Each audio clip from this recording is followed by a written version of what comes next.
जरा सोचो दोस्तों, अगर आपके पास एक ऐसी पावर आ जाए जिससे आप टाइम को स्टॉप कर सको, तो आप उस पावर का इस्तेमाल किन किन चीजों में करोगे। कुछ ऐसा ही होता है हमारी कहानी के कैरेक्टर बेन के साथ। कहानी की शुरुआत में हम एक कपल बेन और सूजी को देखते हैं, जो कि किसी बात को लेकर आपस में झगड़ रहे होते हैं। अब इन दोनों का झगड़ा इतना बढ़ जाता है कि सूजी बेन से ब्रेकअप करके वहाँ से चली जाती है। अगले दिन बेन अपने कॉलेज जाता है और वहाँ पर वो सूजी को किसी दूसरे लड़के के साथ देखता है। बेन बताता है कि कल तक तो हम दोनों एक दूसरे के साथ थे और हमेशा साथ में रहने का प्रॉमिस कर रहे थे, पर आज सूजी किसी और के साथ है। कल तक तो वो मुझे किस कर रही थी, पर आज वो किसी और को किस कर रही है। इसके बाद वहाँ पर बेन का दोस्त शॉन आता है और उसे कहता है कि तुझे किसी सुंदर लड़की को पटाना चाहिए, ताकि सूजी जब भी तुम दोनों को साथ में देखे तो उसे जलन महसूस हो। लेकिन बेन शॉन को कहता है कि अब वो इस हालत में नहीं है कि वो किसी और के साथ रिलेशनशिप में आ सके। इसके बाद बेन अपनी आर्ट क्लास में जाता है और वहाँ पर भी वो सिर्फ सूजी की ही पेंटिंग बनाता है। बेन को सूजी की बहुत याद आ रही थी, इसलिए एक रात को वो सूजी को फोन भी करता है और उससे पूछता है कि क्या हम दोनों फिर से साथ में हो सकते हैं। पर सूजी बेन को मना कर देती है और कहती है कि अब मैं किसी और के साथ हूँ। अब इसके बाद से ही बेन बहुत ज्यादा उदास रहने लगता है और वो बस दिन रात सूजी के बारे में ही सोचने लगता है, जिसके चलते बेन को नींद आना भी बंद हो जाती है।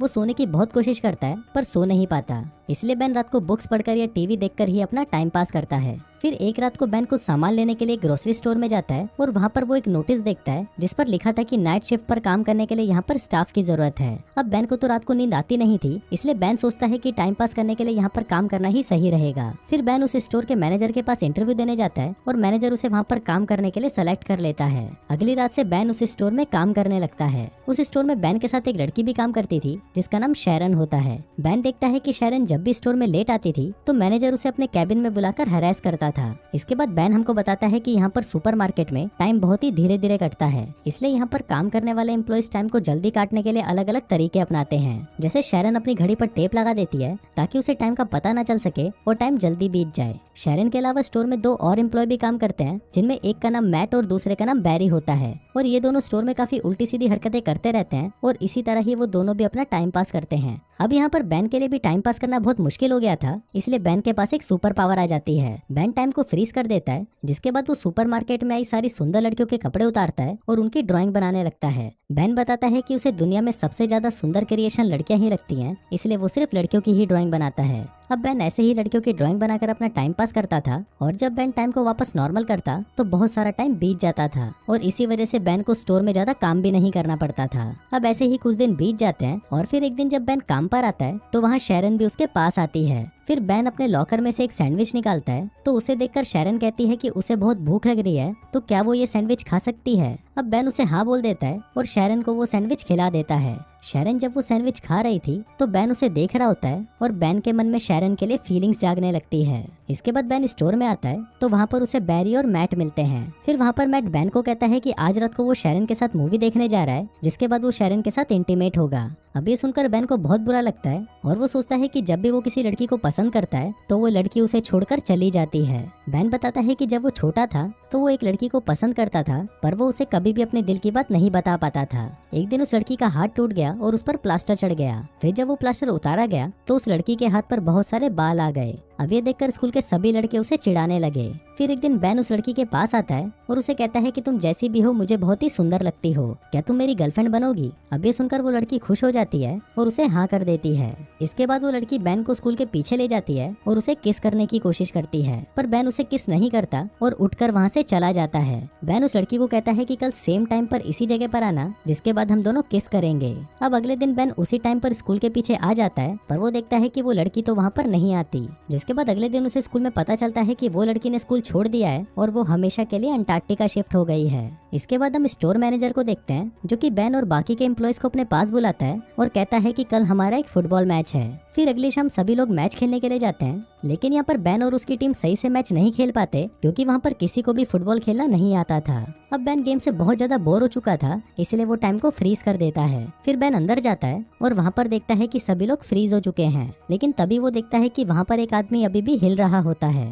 फिर बेन जब उस आदमी के पास जाता है तो वो आदमी वहाँ से भाग जाता है। अब ये देखकर बेन को पता चलता है कि ये सुपर पावर सिर्फ बेन के पास नहीं बल्कि और भी लोगों के पास है। फिर बेन वापस ग्राउंड में आता है और टाइम को नॉर्मल कर देता है, लेकिन जैसे ही टाइम नॉर्मल होता है वैसे ही मैट फुटबॉल को लात मारता है और वो फुटबॉल जाकर सीधा मैनेजर के मुंह पर लगती है और उसके मुंह से खून निकलने लगता है। फिर मैट मैनेजर को लेकर हॉस्पिटल जाने लगता है, पर जाने से पहले वो बेन को कहता है कि तुम शैरन को घर छोड़ देना। लेकिन यहाँ पर घर जाने से पहले बेन शैरन को अपने साथ कॉफी पर ले जाता है। वहाँ पर बेन शैरन से पूछता है कि क्या तुम्हारे और मैट के बीच में कुछ चल रहा है, जिस पर शैरन उसे कहती है कि हम सिर्फ अच्छे दोस्त हैं और हम दोनों के बीच में ऐसा कुछ नहीं है। जिसके बाद शैरन मैट से पूछती है कि क्या तुम्हारी कोई गर्लफ्रेंड है। बेन उसको कहता है कि मेरी एक गर्लफ्रेंड पहले थी, पर कुछ हफ्तों पहले ही मेरा उसके साथ ब्रेकअप हो गया। इसके बाद बेन शैरन को उसके घर छोड़ने जाता है और अंदर जाने से पहले शैरन बेन को किस करने की कोशिश करती है, लेकिन बेन बहुत ज्यादा नर्वस था इसलिए वो शैरन के गाल पर किस कर देता है। जिसके बाद शैरन मुस्कुराकर घर के अंदर चली जाती है। इसके बाद अगले दिन मैनेजर सभी लड़कों को अपने कैबिन में बुलाता है और उनको कहता है कि कुछ दिनों बाद मेरा बर्थडे है और उस दिन मैं एक पार्टी दे रहा हूँ, तो तुम सभी लोगों को उस पार्टी में आना होगा। फिर मैनेजर बेन को कुछ पैसे देता है और उसको कहता है कि तुम मेरे बर्थडे वाले दिन एक स्ट्रिपर का इंतजाम करो। इसके बाद बेन अपने दोस्त शॉन के पास आता है और उसे कहता है कि कुछ दिनों बाद उसके बॉस का बर्थडे है, तो उसे अपने बर्थडे पार्टी पर एक स्ट्रिपर चाहिए। अब शॉन बेन को एक बार में ले जाता है और उसे वहाँ पर एक स्ट्रिपर से मिलाता है, लेकिन वो उन दोनों से कहती है कि उसके पास तो बिल्कुल भी टाइम नहीं है, लेकिन उसकी एक दोस्त है जो हाल फिलहाल में फ्री है, इसलिए वो बर्थडे पार्टी वाले दिन उसे भेज देगी। फिर अगले दिन बेन स्टोर में वापस टाइम को फ्रीज कर देता है, लेकिन इस बार वो सिर्फ शैरन की ही पेंटिंग बनाता है। फिर कुछ देर बाद शैरन बेन के पास आती है और उसे कहती है कि क्या तुम मेरे साथ मैनेजर की पार्टी में चलोगे। बेन उसे हाँ बोल देता है, जिसके बाद शैरन बेन को किस करती है और वहाँ से चली जाती है। अब जब से शैरन ने बेन को किस किया था उसके बाद से ही बेन को रात में बहुत अच्छी नींद आने लगती है। फिर अगले दिन मैट और बैरी बेन को फोन करके उसके साथ एक प्रैंक करते हैं। मैट बेन को कहता है कि वो एक आर्ट गैलरी से बोल रहा है और उसे बेन की ड्राइंग्स बहुत ज्यादा पसंद आई है, इसलिए वो कल बेन से मिलना चाहता है।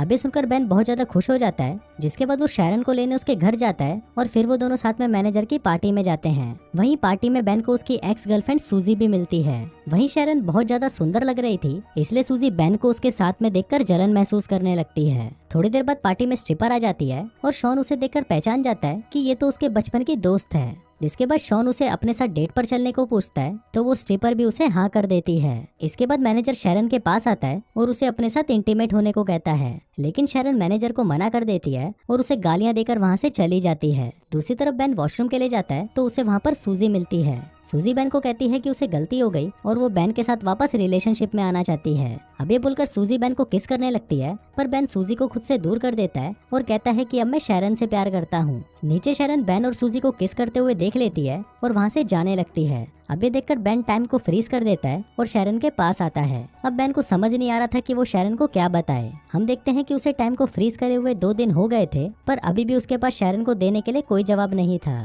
फिर बेन वापस टाइम को नॉर्मल कर देता है और शैरन वहाँ से चली जाती है। इसके बाद बेन शैरन को मनाने उसके घर जाता है, पर शैरन बेन पर चिल्लाने लगती है और उसे अपने घर से बाहर निकाल देती है। अब इसके बाद से ही बेन वापस उदास रहने लगता है और उसको नींद आना भी वापस बंद हो जाती है। कुछ दिनों बाद बेन उसी आर्ट गैलरी में जाता है जहाँ से उसे कॉल आया था। फिर वो मैनेजर को कहता है कि आपने मुझे यहाँ पर मेरी पेंटिंग्स देखने को बुलाया था। अभी सुनकर मैनेजर कहता है कि मैंने तो तुमको कोई कॉल नहीं किया, और तब बेन को समझ आता है कि उस दिन फोन पर मैट था और वो उसके साथ मजाक कर रहा था। फिर बेन उस मैनेजर को सॉरी बोलकर वहाँ से जाने लगता है, पर वो मैनेजर बेन को कहता है कि जाने से पहले मुझे तुम्हारी पेंटिंग्स देखनी है। फिर मैनेजर जब उन पेंटिंग्स को देखता है तो वो उसे बहुत ज्यादा पसंद आती हैं। फिर मैनेजर बेन को कहता है कि कल तुम मुझसे अपॉइंटमेंट लेकर मिलना, हम तुम्हारी इन पेंटिंग्स की एग्जीबिशन लगाना चाहते हैं। अब ऐसे ही कुछ दिन बीत जाते हैं और फिर एक दिन शैरन के घर पर एक इनविटेशन कार्ड आता है जो बेन ने उसे भेजा था। इसके बाद हम बेन को देखते हैं जो कि अपनी पेंटिंग्स के एग्जीबिशन में होता है। वहाँ पर एक अमेरिकन पेंटर भी थी और वो बेन के पास आकर उसकी पेंटिंग्स की तारीफ करने लगती है। जिसके बाद वो बेन को कहती है कि तुम्हें अपना शो अमेरिका में भी करना चाहिए। अब ये सुनकर बेन को याद आता है कि शैरन को भी अमेरिका घूमने का बहुत मन था। जिसके बाद वो उस पेंटर को अमेरिका आने के लिए हाँ कर देता है। इसी दौरान वहाँ पर शैरन भी आ जाती है और वो वहाँ पर अपनी पेंटिंग्स को देखकर बहुत खुश होती है। इसके बाद वो बेन के पास आती है और बेन उसे सॉरी कहता है, जिस पर शैरन भी उसे माफ कर देती है। फिर बेन उससे पूछता है कि क्या तुम मेरे पर ट्रस्ट करती हो, तो शैरन उसे कहती है कि हाँ, मैं तुम पर ट्रस्ट करती हूँ। इसके बाद वो शैरन को आंख बंद करने को कहता है और जब वो उसे किस करता है तभी वो वहाँ पर टाइम को फ्रीज कर देता है। अब जब शैरन ये सब देखती है तो वो बहुत ज्यादा हैरान हो जाती है। इसके बाद वो दोनों बाहर आते हैं और वहाँ पर एक दूसरे को किस करने लगते हैं और इसी के साथ ही ये कहानी यहीं खत्म हो जाती है।